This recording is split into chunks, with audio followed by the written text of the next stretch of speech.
y no se estudia, no se entiende.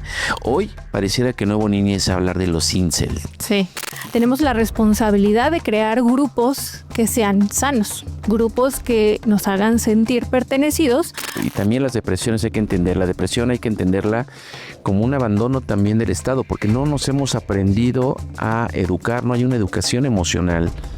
Hombres y mujeres.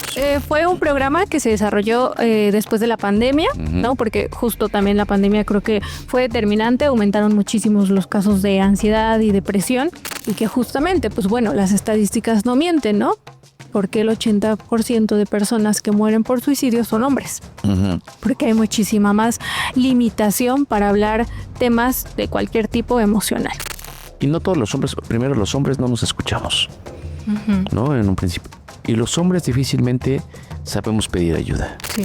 Siempre tiene que haber como un seguimiento, ¿no? Porque ella lo que empezaba a hacer era a tener comportamientos autolesivos, ¿no? Sí, es una presión social bárbara eso. Fundamental nombrarlo así, Valeria. Y que entonces yo le empiezo a brindar recursos para que entonces cuando haya algún tipo de crisis, no piense que una solución es pues terminar con todo. No hay que quitarles el derecho de ser el adolescente que tenga que ser tu adolescente. Cavernícolas. Cavernícolas, bienvenidos a esta cueva. Esta ocasión voy a empezar con estas cifras y estos datos, estos hechos que a veces nos hacen mucho ruido para hablar también de nuestros jóvenes, de nuestros adolescentes y que son temas que nos preocupan, que he leído, que nos han llegado mensajes, que además he compartido también muchas mesas y diálogos con ustedes sobre estos casos que son difíciles de mencionar. Hablar de manifestaciones de depresión en nuestra familia, en nuestros jóvenes, en nuestros adolescentes, también en los adultos. Hablar de violencias, hablar de incluso de la intención de quitarse la muerte, hablar de suicidio. Por eso, hoy en esta cueva, en este episodio Cavernícolas, tengo como invitada a la psicóloga Valeria Ixchel Cruz, que es terapeuta especializada en psicología clínica y acompañamiento emocional y busca del bienestar emocional y laboral. Y además, pues si como recordarán muchos de nosotros, en la serie de Adolescents salían códigos de referencia, había lenguaje que para el mundo adulto era inentendible.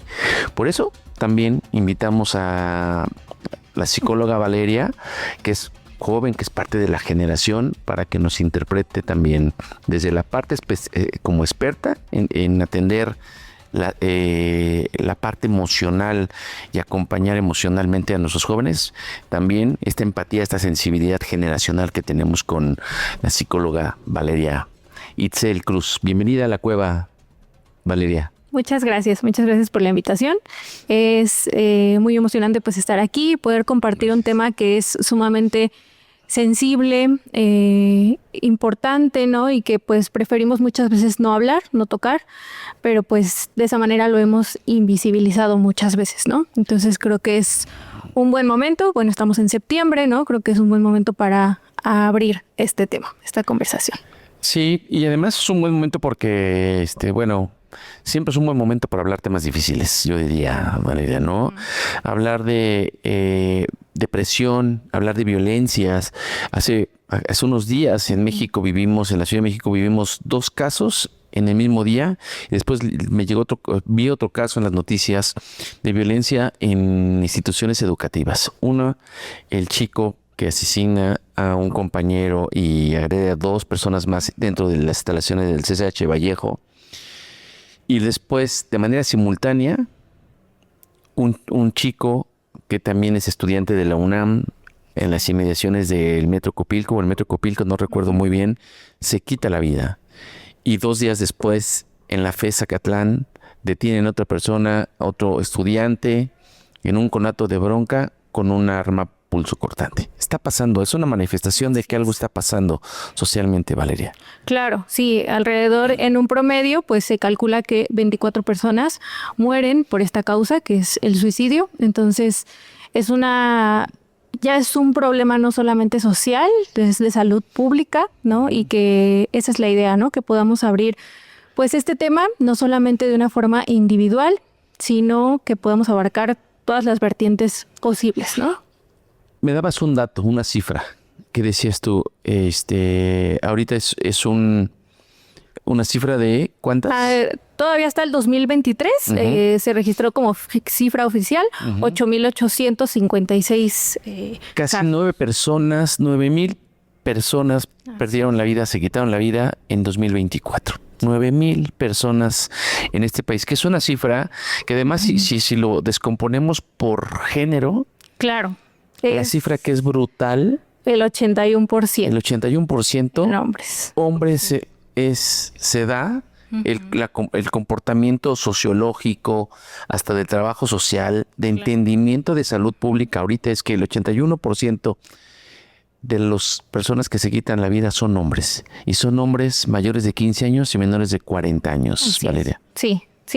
Es pues una estadística y unas cifras que son impresionantes, son sumamente preocupantes, ¿no? Porque creo que el que la tasa de suicidios vaya en aumento, pues bueno, nos habla de que es un problema, como les decía, no solamente individual, y que más allá de cifras, a mí me gustaría que lo enfocáramos en cuestión de que esto no son números, son personas, ¿no? Sí. Cada uno con su propio nombre, con su propia historia, ¿no? Y con sus propias motivaciones para, pues, terminar de esta manera, ¿no?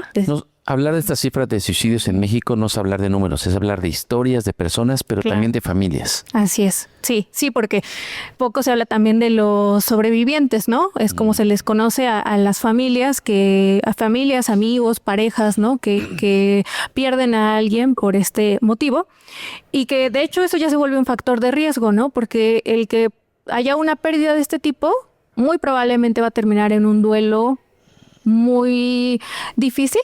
Se le llama un duelo crónico o complicado porque no es lo mismo, ¿no? Tener otro tipo de pérdidas. Oye, empecemos a hablar sobre la población, los adolescentes en México, que es algo que nos preocupó en 2024, 2025, cuando vimos aparecer la serie de Adolescents.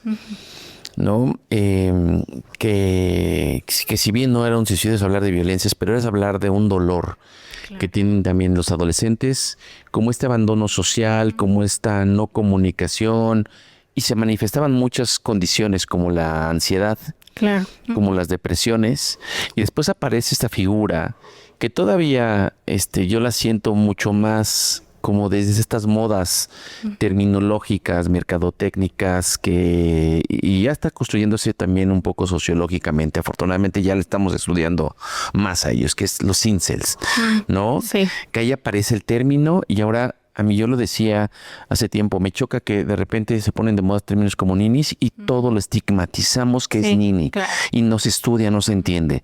Hoy pareciera que nuevo nini es hablar de los incels. Sí. Y a mí me cuesta mucho trabajo hoy todavía entender la construcción sociológica, socioantropológica de que sí es un incel y que no es solamente una imagen, una metáfora de redes sociales, ¿no? Claro. Bueno, estos tipos de términos, yo creo que como bien lo dices, pues siempre ha existido, ¿no? Y creo que aquí lo más importante es entender que muchas veces las generaciones o las juventudes, sobre todo, buscamos, ¿no? Esa forma de pertenecer, ¿no? De sentirnos parte de algo, de lo que sea, ¿no? Incluso de cosas que a lo mejor no terminamos de entender, porque estoy casi segura que, por ejemplo, este chico, ¿no? Que decía que es perteneciente a esta comunidad, pues no sé si llamarla comunidad, ¿no? Pero al final, pues este código identitario que soy incel, sí. Muy probablemente ni siquiera tiene realmente la información de qué es, ¿no? Se caracterizan mucho por esta frustración, ¿no? De tipo sexual. Y odio principalmente, ¿no? Y pues bueno, creo que es mucho más sencillo, desgraciadamente, el identificarnos con emociones que son más fuertes, como por ejemplo el odio, ¿no? La tristeza, la frustración, estas emociones que podemos sentir realmente, nos permiten pues hacernos parte, ¿no? Entonces yo creo que pues desde ahí, como es lo que te decía, como sociedad tenemos la responsabilidad de crear grupos que sean sanos, grupos que nos hagan sentir pertenecidos, pero desde pues no este tipo de ideologías, ¿no? O de creencias. Entonces yo creo que también por ahí es bueno ese análisis. Que además, por ejemplo, si partimos esto y vinculando con que en los medios yo vi las notas que se publicaron del chico que le quitó la vida a los otros chicos en CCH Sur, entonces empezaron a poner la etiqueta de es que es incel, ¿no? Así como si ya necesitáramos en este país encontrar a quien podía identificarme como incel. Y el tema es, porque hablaba de él, se hablaba detrás de ahí de esta comunicación, de su personalidad, de lo que publicó este chico. Pues hablaba de depresión, hablaba de coraje, de furia, de posiblemente un abandono, pero del Estado. Claro. No solamente es porque él estaba triste, deprimido. Yo creo que y también las depresiones hay que entender. La depresión hay que entenderla como un abandono también del Estado, porque no nos hemos aprendido a educar. No hay una educación emocional.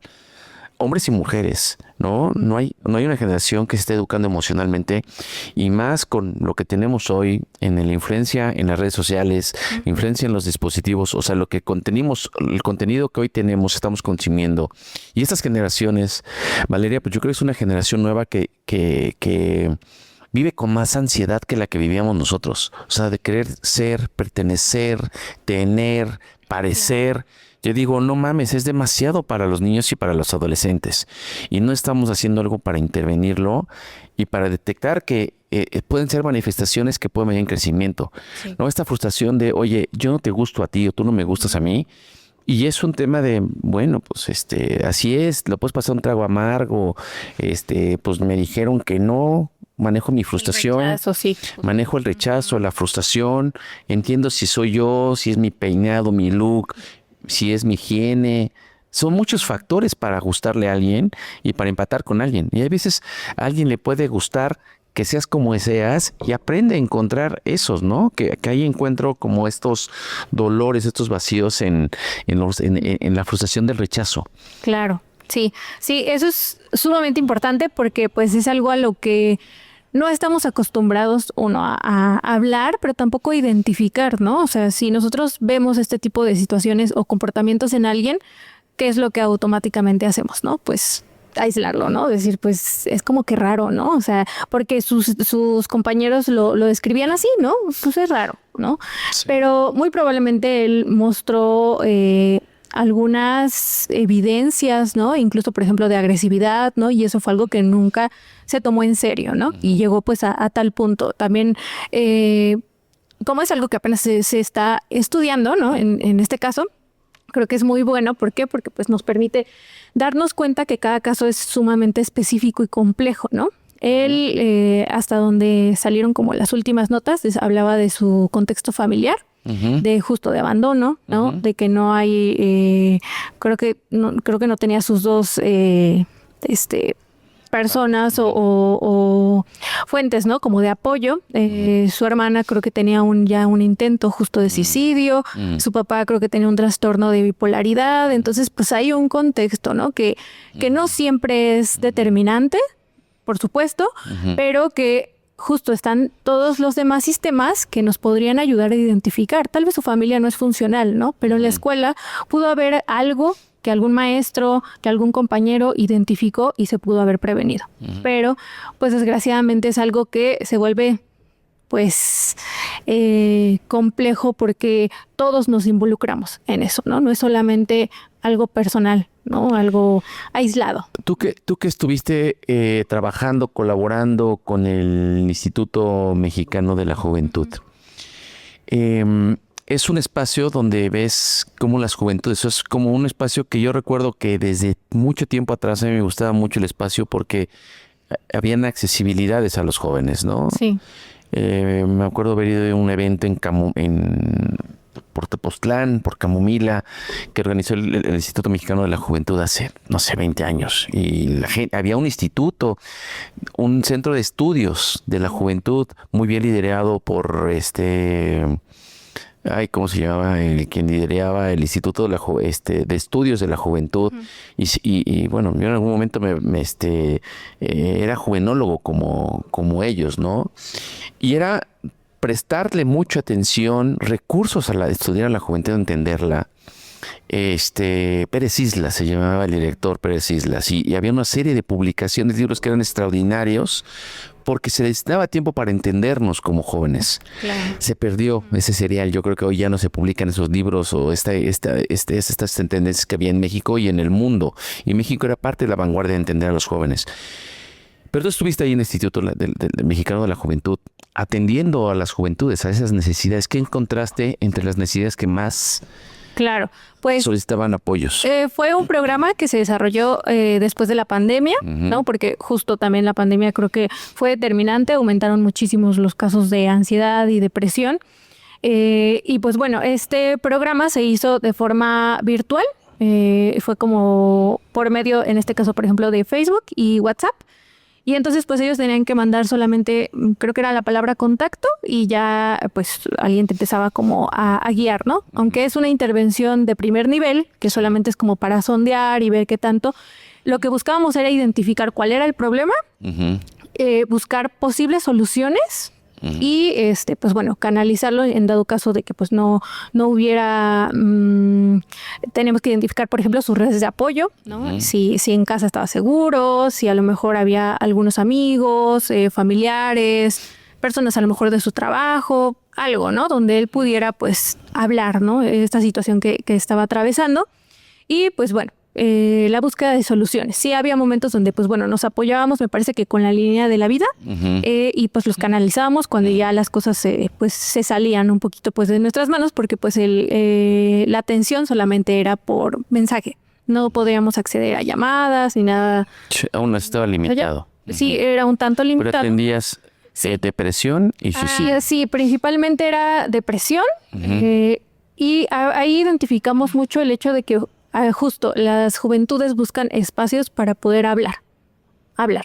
Y eso es algo que nosotros tenemos que identificar perfectamente. No tenemos que ser profesionales de la salud mental o de la salud en general para poder ser personas y crear conexiones reales. Hoy en día es algo que hemos perdido totalmente, gracias pues a la tecnología, ¿no? Ya es tan común, ¿no? El hecho de que pues te pregunto, ¿no? ¿Cómo estás hoy? Bien. Es una respuesta automática, ¿no? Que realmente... Y ahí nos quedamos. O sea, no me pongo a analizar si realmente tu rostro me está diciendo lo mismo que lo que tú me estás diciendo con las palabras, ¿no? Claro. Entonces, el que podamos tener esas conexiones reales, esas... a mí me daba, pues, me llenaba muchísimo el hecho de decir... luego ya terminábamos la conversación y me decían, ay, ¿me puedes decir tu nombre? Porque todo era anónimo, ¿no? Y no, pues sí le decíamos el nombre, pero me decían, ¿me puedes a lo mejor decir de dónde eres? Ya te pedían pues obviamente más datos, ¿no? Pero pues no podíamos darlos, pero al final era desde su agradecimiento, ¿no? De decir, pues bueno, tal vez nunca te voy a conocer, pero pues estuviste para mí en este momento, me ayudaste a salir de esta crisis, ¿no? Que estaba atravesando, y pues bueno, es algo que te digo, creo que se ha perdido muchísimo, ¿no? Y que podamos hacer conexiones reales. Acabo de decir algo, Valeria, importante, que yo les voy a decir, cavernícolas, papás, mamás, que yo creo que es importante tomar esto en cuenta. Y uno de los aprendizajes que me ha quedado haciendo cavernícolas es cómo entender que la conexión con tus hijos, yo creo que son de los más grandes tesoros que podamos tener. Y algo que nos dice Valeria como psicóloga, que ha atendido la línea del Instituto Mexicano de la Juventud para hablar sobre escuchar lo que quieren las nuevas generaciones, nuestros hijos, adolescentes, jóvenes y adolescentes, es alguien que se conecte de verdad conmigo. Alguien que me escuche. Y a veces todos nos perdemos en el vacío de nuestros problemas cotidianos. Todos podemos perder en eso. Y esto que acaba de decir Valeria me parece fundamental, es cómo conectar para generar relaciones. Y eso yo creo que nos pasa a todos en la vida. Valeria, conectas tú con alguien mirándote a los ojos, generando empatía, generando conversación, pero cuando alguien tiene una manifestación de un problema psicológico, un problema emocional, entonces es más que importante conectar y saber con quién canalizar, escuchar. Claro, porque si nosotros no somos sensibles, antes que ser empáticos, necesitamos ser sensibles y realmente comprender qué es lo que está pasando.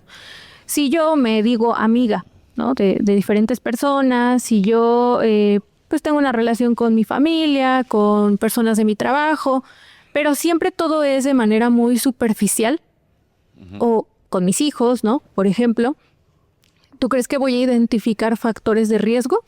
¿Voy a identificar estos cambios que está viendo en la persona? ¿Voy a identificar este comportamiento que no está siendo normal? Pues no lo voy a identificar. ¿Por qué? Porque no estoy siendo presente, no estoy conectando, ¿no? Directamente con la persona, ¿no? En este caso pasa mucho, ¿no? Y bueno, ahí podemos volver un poco al tema de los hombres, ¿no? Si para la comunicación en general se ha vuelto difícil, como hombres, el cómo se ha llevado como esta intervención, ¿no? Si yo, amigo, hoy me siento muy mal y acudo a ti, ¿no? Y que yo, oye, amigo, me estoy sintiendo mal, necesito hablar de algo. ¿Cuál es la respuesta más común que tenemos, no? Vente, vámonos por unas cervezas. Sí. Vámonos por un... Deja de estar chillando, no seas chillón. No seas niña, sí. Se va a pasar, ¿no? Se va a pasar y es una forma en que solamente anestesiamos lo que está pasando. ¿Por qué? Porque a veces nos da miedo. No sabemos qué decir, no sabemos si lo que vamos a decir está mal y entonces mejor, pues solamente te apapacho, ¿no? Te invito a una cerveza, pues vamos a salir de fiesta y pues ya, va a pasar. Cuando muchas veces... Desde ahí podemos darnos cuenta que está pasando un problema real, ¿no? Y que justamente, pues bueno, las estadísticas no mienten, ¿no? Porque el 80% de personas que mueren por suicidio son hombres. Porque hay muchísima más limitación para hablar temas de cualquier tipo emocional. Pero es un tema, por ejemplo, pero a ver, yo lo que digo, en ese ejemplo que pones sobre la mesa, Valeria, que un amigo... Y no todos los hombres, primero los hombres no nos escuchamos, ¿no? En un principio. Y los hombres difícilmente sabemos pedir ayuda. Sí, claro. Yo creo que hay un tema que los hombres también nos cuesta más trabajo manifestar nuestras emociones, porque socioculturalmente así crecimos, así lo vivimos, así nuestros referentes nos enseñaban a decirnos cómo somos, cómo debe ser un hombre o un masculino. Claro.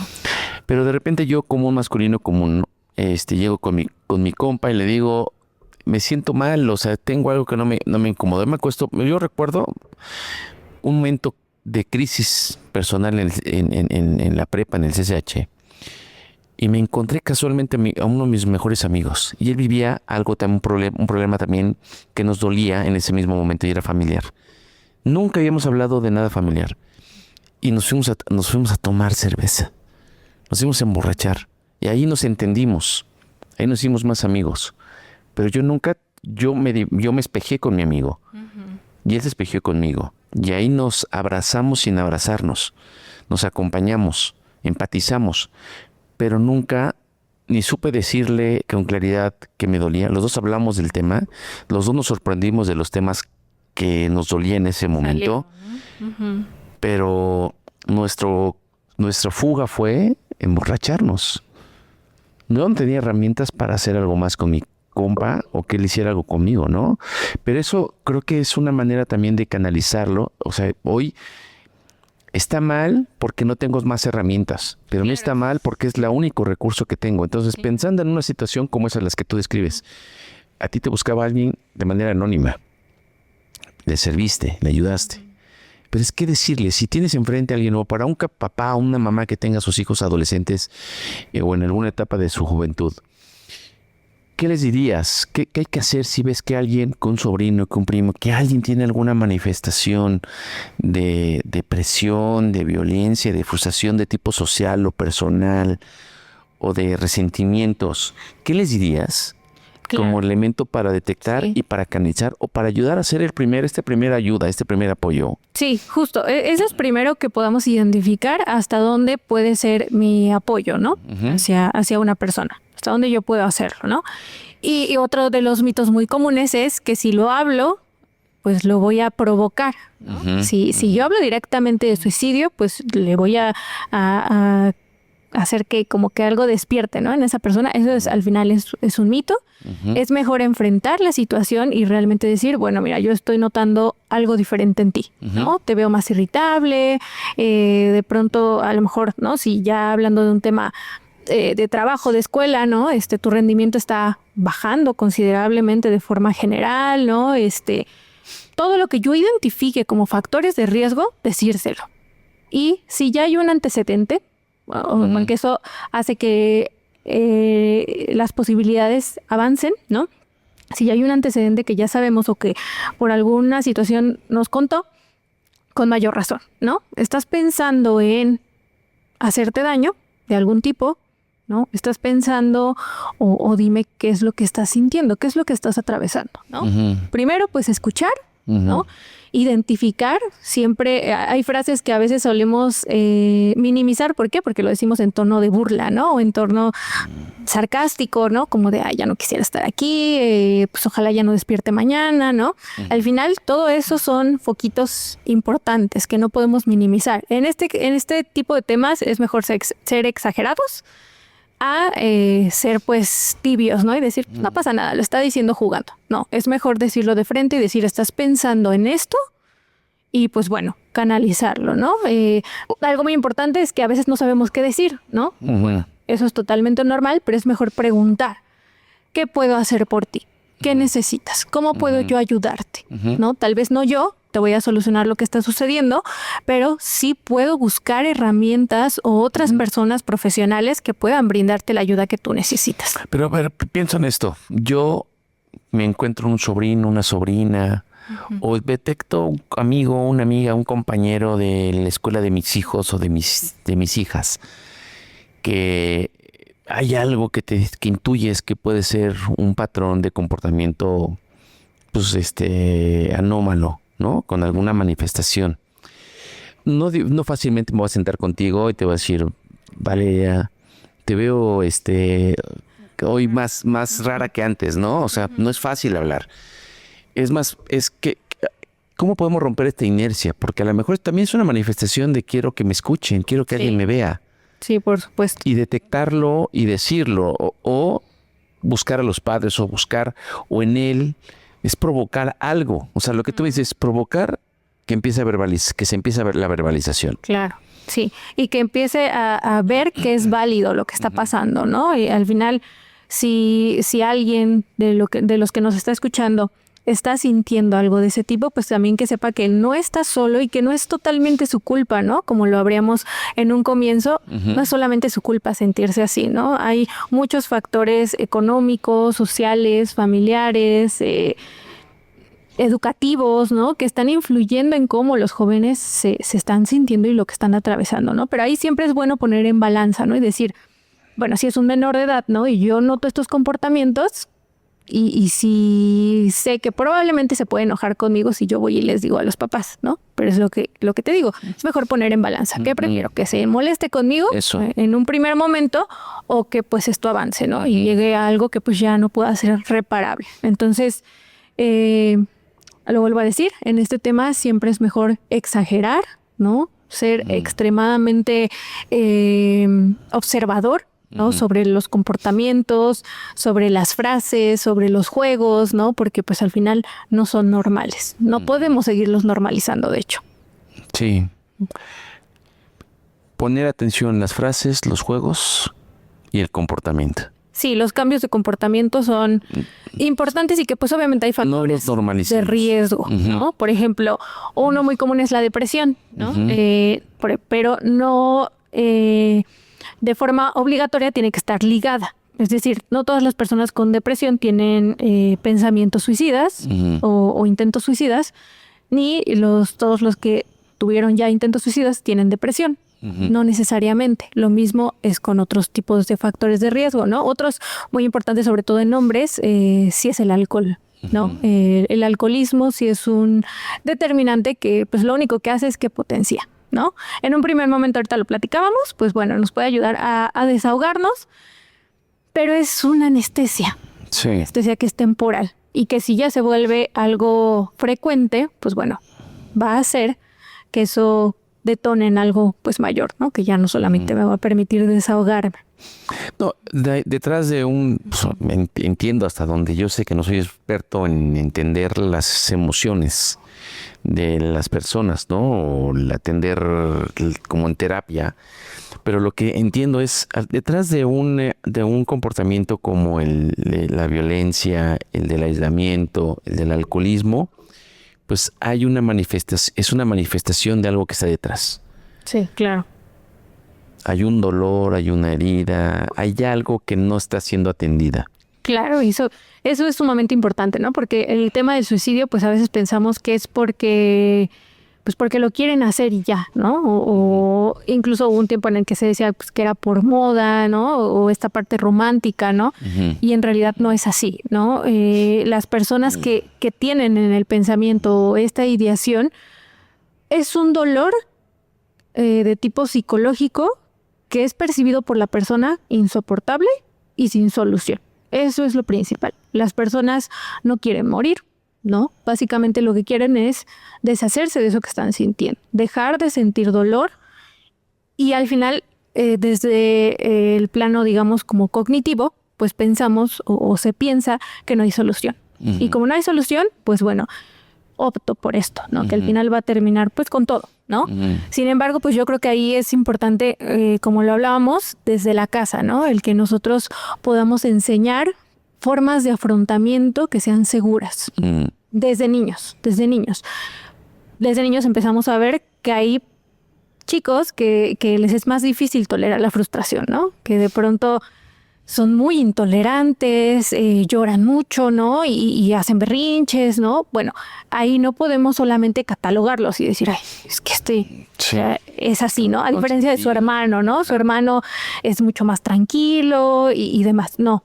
Desde ahí yo identifico que hay algo y que entonces necesito ayudarlo a que canalice su frustración, a que entienda que no puede obtener las cosas, digamos, siempre, ¿no? Y que entonces yo le empiezo a brindar recursos para que entonces cuando haya algún tipo de crisis, no piense que una solución es, pues, terminar con todo, ¿no? O morir. Uh-huh. No. Que hay muchas otras soluciones. Eso es lo que siempre se busca trabajar, por ejemplo, en programas de intervención, uh-huh. Es buscar soluciones. Porque la persona está, imagínate, pues llena de todas las emociones que está sintiendo, más su pensamiento está solamente como comprimido. O sea, no puede abrirse a ver que hay otras posibilidades, ¿no? Otras soluciones. Y eso es ahí donde nos toca a nosotros ver, bueno, cuál es el problema y empezar como siempre yo lo digo, ¿no? Desmenuzarlo. Ir identificando de dónde viene el problema, uh-huh. Qué es lo que está causando, ¿no? Este problema, por qué pienso que la única solución es terminar con todo. Uh-huh. De esa manera es como nosotros podemos ir acompañando, ¿no? Y te digo, no necesariamente tenemos que ser expertos, pero sí necesitamos ser sumamente observadores. Oye, Valeria, y por ejemplo, el caso cuando estabas tú en atendiendo esta línea de ayuda, de apoyo en el Instituto Mexicano de la Juventud, ¿recuerdas algún caso que hayas tú, digamos que llega un caso crítico, donde la circunstancia, la situación, la historia de esta persona, de este chico, esta chica, y lo que tú hiciste, las palabras, los códigos de intercambio de esta comunicación, porque todo era vía WhatsApp, sí, o vía uh-huh. Un mensajero? Sí, pues bueno, la verdad es que hubieron muchos, pero bueno, una parte muy importante es que causa un poco de desesperación porque pues justamente solo es por mensaje, ¿no? Pero ahí sí era mucho estar pues en constante comunicación, ¿no? O sea, ocupar, ¿no? Si ya vemos que esta situación ya está siendo de mucha crisis, ya está avanzando a tal punto donde ya abiertamente nos están diciendo cuáles son sus intenciones, pues bueno, es ocupar a la persona, ¿no? ¿Te tocó tener así? Sí, o sea, ahí pues era hablar, digamos, directamente con el supervisor, ¿no? Y decirle, mira, está pasando esto, está el caso. O sea, cuéntame, pero a ver, cuéntame un poco más desmenuzado. Okay. Cuéntanos como un poco más de la historia. O sea, tú atendías, te llegó un caso que te dijo ¿qué? Pues específicamente, bueno, tengo más presente casos un poco más recientes, okay, ya en mi en mi trabajo individual. Ok. No sé si quieres. Ya presencia, sí, por favor. Pues bueno, sí. Una chica específicamente que pues ha pasado por varias pérdidas. Ahí vemos ya un factor de riesgo. Es familia, ¿no? También hay factores biológicos que pues inevitablemente se pueden... Cuando hablamos de ciertas pérdidas, es pérdidas de seres queridos. Seres queridos. En este caso era su papá, ¿no? Ok. Perdió a su papá cuando ella era muy pequeña y esto causó una disfuncionalidad en cuestión familiar porque ella pues ya se quedó con sus abuelos, ¿no? Pero pues bueno, no era funcional, ¿no? Esta dinámica, ¿no? Esa dinámica. Y entonces, pues bueno, esta chica empezó pues a ser sumamente independiente, ¿no? Pero desde muy pequeña, ella supo y en la historia familiar es que pues ya había varios casos, por ejemplo, de depresión, ¿no? En, no sé, algún tío, alcoholismo, y pues ella al final estaba permeada dentro de todo eso, ¿no? Ella, a pesar de que, pues bueno, yo creo que su consulta empezó hace a lo mejor 2 años, siempre tiene que haber como un seguimiento, ¿no? Porque ella lo que empezaba a hacer era a tener comportamientos autolesivos. Entonces, pues bueno, ahí ya también es otro factor de riesgo, ¿no? Ahí sí es muy importante, pues preguntar abiertamente, ¿no? Pues bueno, tal vez la persona no entiende de manera específica por qué hace lo que hace, ¿no? Pero sí, en el trabajo que pues vamos haciendo, sí es identificar pues qué está pasando, ¿no? Qué hace que eso se vuelva frecuente y qué cosas no están ayudando, no están ayudándole. Entonces, aquí fue que ella tenía que pues mantenerse un poco más ocupada y pues ella empezó a trabajar. El plan de vida, los proyectos de vida también son muy importantes. ¿Qué edad tenía? Bueno, cuando empezó su consulta yo creo que como 17 años. Okay. Ahorita ya actualmente tiene 21. Pero ella ha seguido con un seguimiento, a lo mejor ya no es semanal, pero sí de una vez al mes, sí. Porque tenemos que seguir monitoreando pues estos síntomas, ¿no? Que ya no se presenten y que justo ya vaya desarrollando estrategias de afrontamiento que ya no sean solamente el autolesionarse, ¿no? O este tipo de pensamientos. Entonces, siempre guiarlos hacia un proyecto de vida, hacia un propósito, hacia que su vida es importante, ¿no? Y no solamente que es importante para alguien más. No, es importante por ellos mismos, porque el hecho de que estén aquí, pues ya tiene un propósito, ¿no? Y a veces eso es lo difícil. Yo creo que ahí viene desde las edades, ¿no? Que mencionabas. Va desde los 15 hacia los 40 años. ¿Y qué pasa en esos periodos de tiempo? Pues que se vuelve bien difícil porque atravesamos por crisis, por cambios, por decisiones sumamente difíciles que tenemos que tomar y que pues después ves y dices, pues no sé si esta era una buena decisión, ¿no? Pero al final ya estoy aquí y pues no hay una planeación real, ¿no? Y sobre todo cuando no hay un acompañamiento, pues te digo, ella no tenía realmente estos redes de apoyo que le brindaran como esa guía, ¿no? De decir, pues mira, a lo mejor como papás, ¿no? Eres buena en esto, ¿no? A lo mejor puedes dedicarte a esto porque pues tienes el talento, ¿no? Tu carácter te ayudaría en esto. Realmente no. Y entonces todo eso tuvo que descubrirlo pues ella sola, ¿no? Que es importante esto que dices, porque yo creo que es la importancia de tener a un padre o una madre presente en cualquier momento. Si tienes a los dos juntos o los tienes separados o no tienes a uno o no conoces a uno o a la otra, pues la importancia es el rol de la figura, de la figura de referencia, de paternar, de acompañar a los hijos en momentos como estos, ¿no? En muchos momentos, pero aquí se vuelve importante también la pérdida de este rol. Oye, y también hablabas de en qué momento tú detectas, ya empiezas a hablar sobre en qué momento detectas que puede ser el momento más crítico para reforzar, intervenir, para detectar que algo puede estar pasando, ¿no? Hablabas, o sea, la pubertad, la adolescencia, pues a todos nos saca canas, ¿no? Desde ahí salieron mis canas, desde mi propia adolescencia, estoy seguro, desde ahí empezó todo. Pero no todo el mundo se la pasa bien, o todos la pasamos mal en algún momento en la adolescencia, ¿no? Claro. Sí, así es. O sea, yo creo que pues el mismo nombre lo dice, ¿no? La adolescencia es adolecer, sí, adolecer. De muchas cosas que pues a veces son difíciles hasta entender, ¿no? Pero Pues desde la prevención y desde crear pues espacios, o sea, no siempre, por ejemplo, esta chica justo pasó que pues se dio cuenta que no tenía a sus dos figuras principales, ¿no? Como normalmente las conocemos.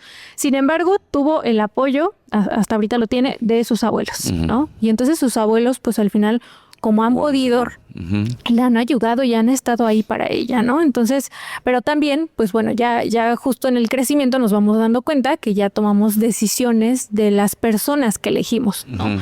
Desde nuestra pareja, desde nuestro grupo de amigos, ¿no? Desde ahí creo que es bien importante el que sepamos elegir, ¿no? Sepamos elegir, sepamos discernir, ¿no? Si esto realmente está siendo una red de apoyo para mí o solamente pues me entretiene, ¿no? O no. Entonces, pues bueno, eso también creo que es importante, el hecho de que podamos o que puedan identificar, te digo, estas redes de apoyo, que no siempre tienen que ser los papás, pero sí otros medios, ¿no? Y también, pues bueno, ahí creo que va de la mano con lo que te decía, los proyectos de vida, ¿no? Y el proyecto de vida no es solamente qué voy a estudiar, ¿no? O cuál va a ser mi carrera y a qué me voy a dedicar, ¿no? Sino también cosas que dejamos a un lado como el entretenimiento, ¿no? El poder descubrir toda nuestra capacidad que tenemos, sobre todo cuando estamos en la adolescencia, ¿no? Que tenemos mucha más energía, muchas más ganas, más motivación, pero justamente a veces no lo canalizamos de forma correcta, ¿no? Una muy buena pues puede ser el deporte, ¿no? El arte, ahí yo puedo identificar en qué soy buena, en qué cosas me hacen sentir bien, ¿no? Qué cosas me inspiran, ¿no? Y qué cosas le siguen dando sentido pues a mi vida, ¿no? Al que yo esté aquí. Que sea, o sea, el proyecto de vida es importante para afrontar depresión, para afrontar algunas circunstancias, no perder esta ilusión, no perder estos referentes. Sí, porque algo que caracteriza mucho este tema de suicidio o una emoción muy global es la desesperanza, ¿no? Y la desesperanza que nos hace pues pensar que no hay nada más, ¿no? Que ya no hay nada que hacer. Y si nosotros trabajamos este plan de vida, estas metas, y es difícil porque si vemos a una persona que ya tiene un diagnóstico clínico de depresión, por ejemplo, y tú le preguntas, ¿cuáles son tus planes? ¿No? ¿Cuáles son tus metas? Pues no tengo, ¿no? No es algo en lo que me interese pensar porque no sé si voy a estar aquí, porque no sé si voy a tener las ganas de hacerlo, ¿no? Pero bueno, eso no va a depender de nuestras emociones.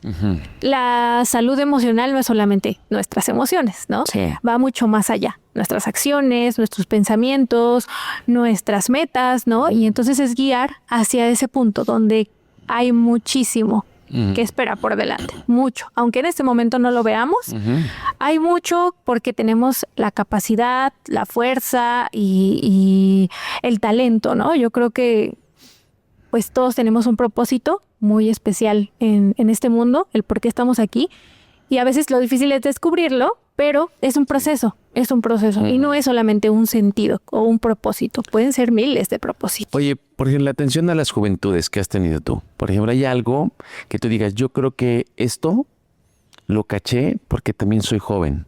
Porque soy como, entiendo el código de las nuevas generaciones. Si a lo mejor un terapeuta de otra generación, de otra edad, le hubiera costado trabajo o no lo hubiera cachado rápidamente. Pues yo creo que la parte social de cómo nos impacta, ¿no? El hecho de que pues hay mucha más exigencia, pero no hay las mismas oportunidades, ¿no? Eso. Sí, es una presión social bárbara esa. Fundamental nombrarlo así, Valeria. E incluso desde que ya hay como esta división de las generaciones, ¿no? Sí. Como de que ahorita ya se les denomina la generación de cristal, ¿no? De que ya no aguanta nada y antes aguantábamos muchísimo más, ¿no? Antes pues no sabemos porque no había ni registros, ¿no? Ni, pues bueno, se tenían que aguantar, digamos, porque pues no había de otra, ¿no? Sí, era sobrevivencia. Pero, sí, exactamente, era una sobrevivencia. Pero creo que hay algo muy bueno digamos, como en esta generación, y es el hecho de que se está abriendo nuevas conversaciones y que ya se da la importancia que pues tiene que haber de la salud mental, pero creo que nos falta la acción, ¿no? La acción, como te digo, no solamente al personal que es profesional, sino a todos, ¿no? Sí. Como sociedad, el realmente involucrarnos y el realmente validar lo que está pasando, porque tal vez si yo te platico que rompí con mi pareja y tengo 15 años, ¿cuál puede ser una respuesta muy común, no? Decir, pues que también tú, porque tienes un novio a tus 15 años, ¿no? Pues obviamente no te vas a casar con él, obviamente no vas a tener hijos. ¿Qué estoy haciendo ahí? Pues estoy desvalidando totalmente lo que la persona está sintiendo. ¿Por qué? Porque para ese chico puede sentir que se le rompió el corazón y que se le acaba el mundo. Sí. Porque tal vez es la primera vez que se enamoró, tal vez es la primera vez que sintió tanto dolor, ¿no? Verdaderamente, pero yo lo estoy desvalidando totalmente y lo estoy segregando, ¿no? Así negándole su dolor y negándolo como persona, al final de cuentas, ¿no? Entonces, algo que me gustó mucho justo de lo que estuvimos trabajando ahí de las juventudes es que hablábamos mucho también, por ejemplo, del famoso adultocentrismo, ¿no? El hecho de que pues los adultos saben todo, ¿no? Los adultos tienen las respuestas y entonces las juventudes pues, apenas están empezando y pues no saben lo que hacen, no saben lo que dicen. Se busca mucho desde pues nosotros tenemos la experiencia, ¿no? Sí, claro, pero la experiencia es personal, ¿no? Y tanto lo que yo siento teniendo 15, 14 años sigue siendo lo mismo y tiene la misma importancia que lo que siente alguien de 30, 35, 40 años, ¿no? Entonces, creo que volvemos a esta parte de que realmente estar, ¿no? Realmente no lo voy a entender, no puedo ponerme en tus zapatos, pero sí trato de escuchar y si no lo entiendo, pues pregunto. Si no entiendo qué estás sintiendo, pues me tengo que volver más hábil, ¿no? En preguntarte, pero ¿por qué te está doliendo tanto? ¿No? ¿Qué sientes?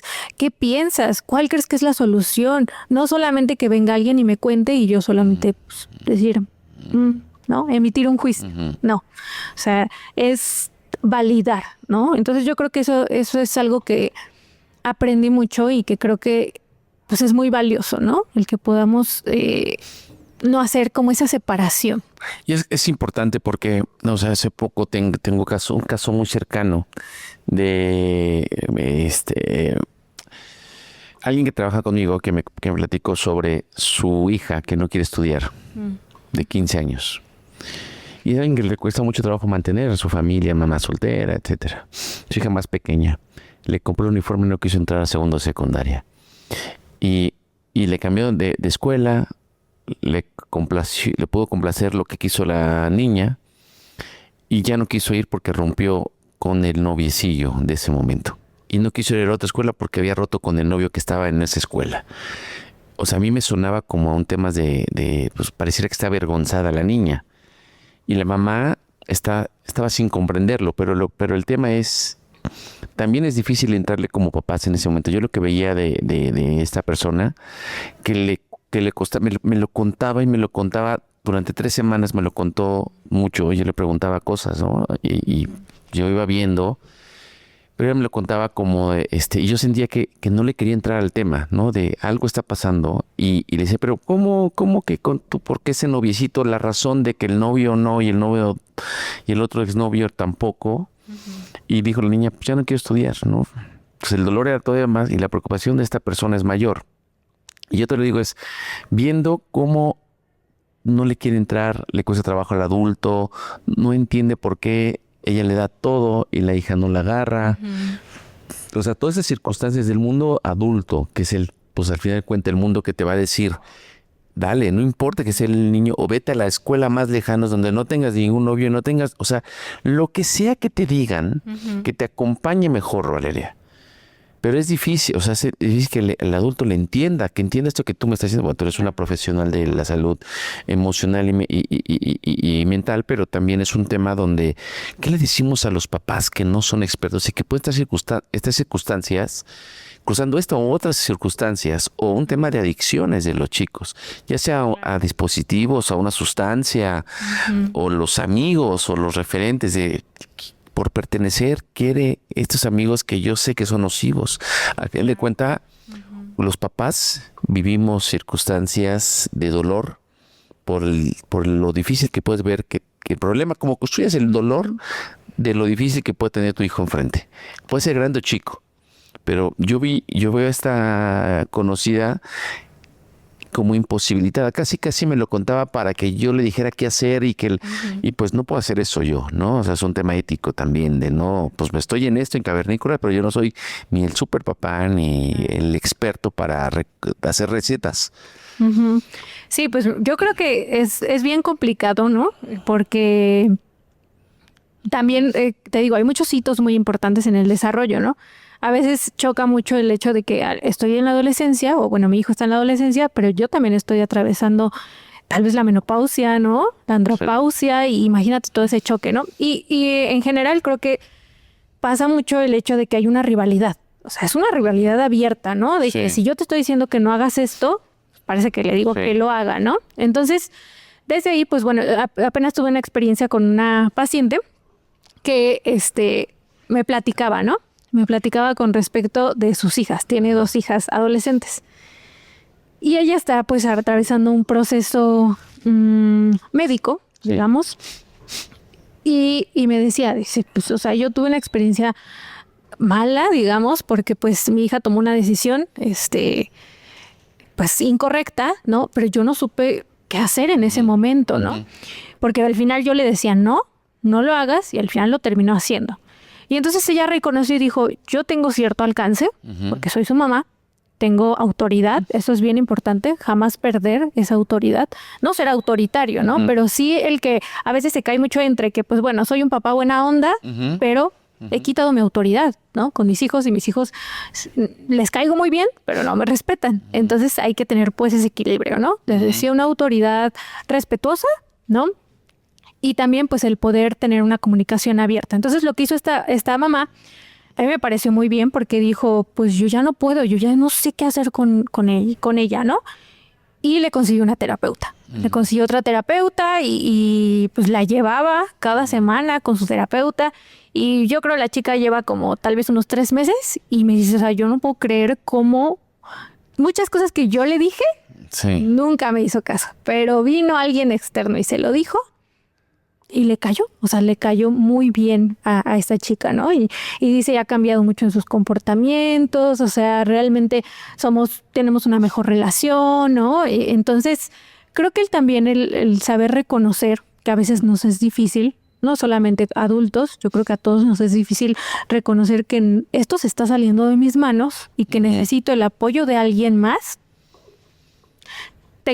Tengo que reconocerlo y buscar, ¿no? Buscar alternativas. En este caso, a esta chica le ayudó mucho, ¿no? Y la mantiene muy activa, va a su terapia, la metió, me parece que a voleibol y entonces de esa manera, pues también fueron formas en cómo ella descubrió y que al final ha tenido muy buenos resultados, ¿no? Entonces, yo creo que desde ahí va, ¿no? Desde esta rivalidad, que te digo, hay que aceptarla y decir, pues bueno, hasta aquí yo puedo. No me deja, no me hace caso, no me está poniendo o viendo la intensidad de lo que está pasando, pues bueno, acudo a otro lugar, ¿no? A alguien que me pueda apoyar. Fundamental entender esto que dices, porque la adolescencia tiene que ver con muchas cosas. Entre ellos es la ruptura de tu mundo adulto de referencia. Y después puede ser rivalidad, rebeldía o como lo vayamos interpretando, Valeria. Pero mucho de esto es cómo también el adulto canaliza y le permitimos. Yo he dicho mucho en Cavernícolas una cosa. Hay que quitarles el derecho de ser el adolescente que tenga que ser tu adolescente. Porque a veces los enjuiciamos o los catalogamos, estigmatizamos desde antes. Y decimos, sos adolescente, puta, qué difícil mi vida, me tocó. Pues no te tocó a ti, perdóname, ya pasaste tú por ahí como adulto, ahora le toca a tu adolescente y vivirlo. Y entender que este adolescente se va a empezar a manifestar de muchas maneras, ¿no? A mí me toca en este momento de mi vida conocer a mi adolescente. Y es un adolescente que me está diciendo, ya me voy. Y es aprender a soltarle la mano y dejarlo que crezca y que se vaya. Y está retándome a decirme, ya soy yo. Claro. Y eso para mí es un shock, pero también es bellísimo reflexionarlo, mencionarlo y decir, órale, pues este es lo que también la vida me da, ¿no? Y yo creo que eso a veces es difícil. Y por el otro lado, pues la otra parte con mi hijo de repente es, no quiero que eso pasa. Pues bueno, ya te va a tocar, o que cada adulto va aprendiendo a moldearse con su adolescente. Y pensando que ahí empiezan etapas difíciles de emociones de ellos, decisiones, buscan pertenecer. Y yo creo que lo que dices es fundamental para esta etapa entenderlo, Valeria, es que los cavernícolas y las cavernícolas que nos ven y nos escuchan, que entiendan que si tú no puedes, busques con quién. En esa etapa de rebeldía, de reto, de retar a la autoridad sagrada y divina que somos los padres, pues que es parte del ser, es parte de su ser. Así formó, así va a ser su carácter. Entonces, si tú no puedes, aprender como adultos, ser un poco humildes y aprender a pedir ayuda, cavernícolas. Porque si no aprendemos si estoy seguro que si aprendemos a pedir ayuda, pues el mundo va a ser más fácil, vas a tener más herramientas para ayudar a tus hijos, a tus hijas. Claro, sí, a mí me dio mucha risa el hecho de que esta mamá me dice, y estoy aquí contigo, dice, porque al final llevé a mi hija, lleva 3 meses en terapia, y me dijo, mamá, ¿no crees que tú deberías ir también a terapia? Claro, no. Dice, nunca has ido a terapia. Me da y entonces dice, fue muy irónico, ¿no? Dice, porque pues yo la llevé por un problema claro. que identificamos y ella ha aprendido a manejar muy bien sus emociones y ella misma me dijo, mamá, ve a terapia. Y yo le dije, pues felicidades porque te estás enfrentando a algo que es difícil en sí. La terapia yo creo que para todos es compleja. Sí. Pero al final, pues es muy valiente, ¿no? El hecho de que tú estés aquí y que haya un trabajo en conjunto, ¿no? Mientras tu hija o tus hijas están trabajando allá con su terapeuta, tú también estás trabajando tus temas personales, ¿no? Sí. Temas a lo mejor no resueltos, ¿no? Y esos temas resueltos, pues a veces me van a llevar a sacarlos, ¿no? De una o de otra manera. Sí, que esos casi todos los tenemos. Valeria, claro. Te agradezco mucho que hayas estado hoy en esta cueva, que hayamos compartido estos temas que pues nos llevamos, creo que son parte de las preocupaciones silenciadas de los papás. Claro, sí. De qué pasa cuando hay un comportamiento de este tipo, qué pasa cuando vemos noticias como estas que lo ven los hijos, que lo vemos nosotros como padres, que lo ven ustedes como terapeutas, que lo vemos como sociedad y es fundamental intervenir para que no se perpetúe en la sociedad. Exacto, sí, pues muchas gracias también por la invitación y pues claro, yo creo que, como les decía, pues es un tema muy complejo, pero tenemos que iniciar a abrir estas conversaciones, ¿no? Hablar de estos temas difíciles que a veces no nos gustan, pero que pues existen y no van a dejar de existir si no hacemos nada como personas, como sociedad, como papás, como sistema educativo. Hay mucho que podemos seguir haciendo. Seguro. Muchas gracias, Valeria, por estar con nosotros como nuestra invitada. Cavernícolas, gracias por acompañarnos en este episodio. Estas cosas hay que hablarlas seriamente, hay que hablarlas con su nombre y apellido. Y hay que aprender a entrarle, a detectarlas, a escucharlas y también a decirlas. Porque si lo hacemos de esa forma, hablamos, según lo que nos han dicho los expertos, se rompe el ciclo y ya no se perpetúa. Y posiblemente podemos evitar un acto triste, un acto de violencia o cambiarle la vida a alguien más. Yo sé que muchos de nosotros que vivimos como padres nos puede doler ver los problemas que pueden tener los hijos, pero también, o también entender a nuestros adolescentes. Y a veces nos cansan. Y como diría mi querido Rodrigo Murray, dan ganas de tirarlos por la ventana. O de hacernos el problema, pero no se trata de eso, ¿no? Más bien se trata de qué haces con ello, que ya es parte de ti, y si es un problema, pues ya es parte de tu problema. Hay que atenderlo, entenderlo y dar eso que hemos hablado mucho aquí, un poco de ternura desde nuestro ser hacia los demás. Gracias por seguirnos, por seguir comentando, por mandarnos mensaje, por comentar nuestros contenidos y por sugerir también temas que quieren ver. Porque la sociedad lo está demandando. Los hechos, como lo que vivimos en el CCH Sur, pues sientan un precedente de cómo están viviendo hoy las adolescencias y las juventudes sus problemas emocionales. Gracias por seguirnos y cavernícolas. No olviden de suscribirse en nuestro canal de YouTube, en Cavernícolas Podcast, escucharnos en todas las plataformas y compartir este audio, este video. Si sabes que alguien está cruzando por una situación difícil como esta, la depresión, la violencia, el suicidio, o que no se siente cómoda o que no sabe cómo tratar estos tipos de temas con sus hijos y con sus hijas. Soy Omar Estrada y nos vemos en el próximo episodio. Uga, uga.